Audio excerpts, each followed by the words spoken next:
Petrol diesel पर। PM ने appeal करी पब्लिक से कि आप लोग ईंधन का प्रयोग कम से कम करें। अरे इससे कपड़े भी तो महंगे होंगे, अभी तो कपड़े भी महंगे होंगे, तो क्या ये भी अपील करेंगे कि कपड़ा मत पहनो, एक ही वस्त्र में बाहर आओ? क्या ये भी अपील होगी?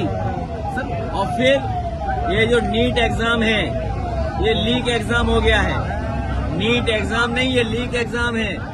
और जिस तरीके से 22 लाख बच्चे परीक्षा से दूर हुए हैं, केवल 22 लाख लोग नहीं, उनके नाना नानी, दादा दादी और खुद को मिला लेंगे तो अगर एक परिवार में 5 लोग प्रभावित हुए अगर, तो 22 लाख का गुणा 5 में कर दें तो 1 करोड़ 10 लाख हुए।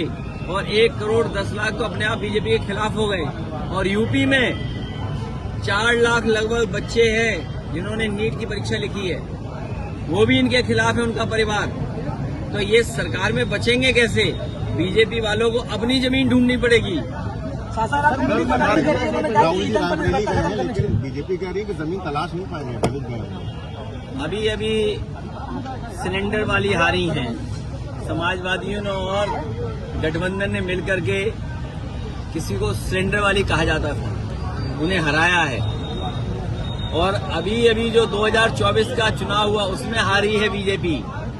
अभी ये लोग हार से उभर नहीं पाए हैं, इसलिए बीजेपी कुछ भी बोलने लगती है। बीजेपी बताए कि गैस सिलेंडर महंगा क्यों हो गया, बीजेपी बताए डीजल पेट्रोल महंगा क्यों हो गया, बीजेपी बताए कि विदेश नीति क्यों फेल है और विश्व गुरु बनने का मौका खो दिया हमारे प्रधानमंत्री जी ने।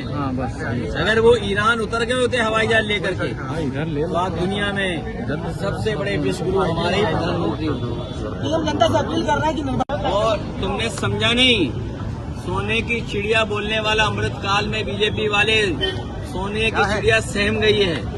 अमृत काल में सोने की चिड़िया सहम गई है और सोना ऐसी व्यवस्था कर दी है कि हमारे सुनार खटिया डाल के सोए वहाँ पे, सोना शुरू करते हैं। ये सोने का नहीं कारोबार बढ़ाना चाहते हैं, ये व्यापारियों को सोना देना चाहते हैं, सो जाएं यहीं पर।